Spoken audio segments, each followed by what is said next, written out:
Okay, so welcome back to Bournemouth RC, and the second part in the Krajave build. So as you can see, we have all the electrics now apart from the receiver onto the chassis. I have put in a JX servo. Now this is 0.1 seconds to 85 degrees, so nice and quick, and it is 32.3 kilograms. So this does run at the higher BEC, so it runs 8.4 BEC, so that's why I'm waiting for a receiver to run that higher BEC. Now, as you can see, I've put some mesh over the top of both the fans. Now this is just a kitchen sieve that I've cut some out of.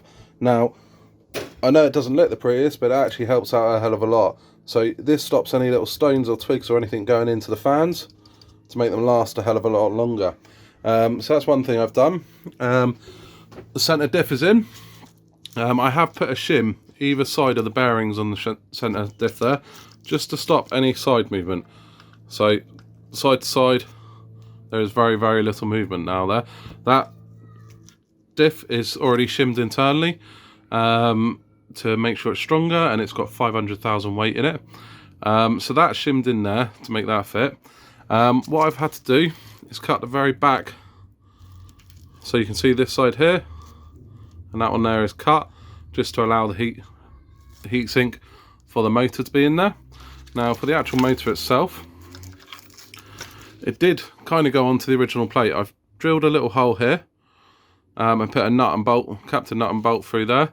I then cable tied it around the original plate, both places there, and that means that it's really, really tight and secure and strong on there, and it has got a nice clearance to that drive shaft coming through the middle there.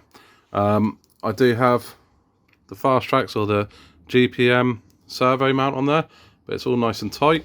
I haven't decided yet whether or not I'll use this servo horn or whether or not I'll go back to the original servo horn. It didn't fit the original way around on the Kraton, but it might fit on this. So that's a bit of an update where we are to there.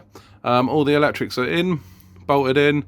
The mesh is done on the gears. So now for the gears, not sure if you can see it in there. Let me get a light.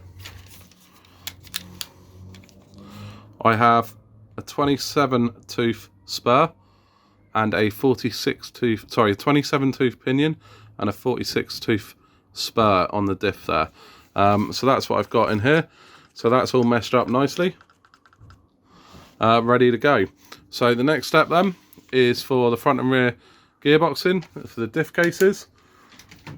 So I've been working on them, ready to go. I'll show you that in the next little video. But that's it so far. Part 2, all the electrics are done. What I will show you as well is what I've been doing to the outcast. So the outcast is on some AstroTurf racing wheels. It just gives it a real nice sort of feel.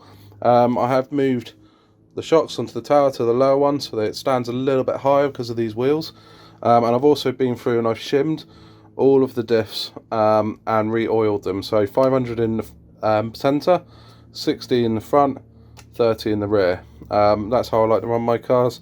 So I've shimmed them. Not only have I shimmed the diffs internally, and I'll show you that on a video in a minute, or another video that'll be on the channel, I've also shimmed the pinion and cup. And I'll show you that on another video, and it does make them a lot stronger. That's another little hint I got from Martin, so cheers for that, Martin. And there's a video coming up with that very shortly. So that's it from Bournemouth RC. So that's the outcast all ready to rock and roll, and the Krajave all electrics done. Thank you very much. Good night.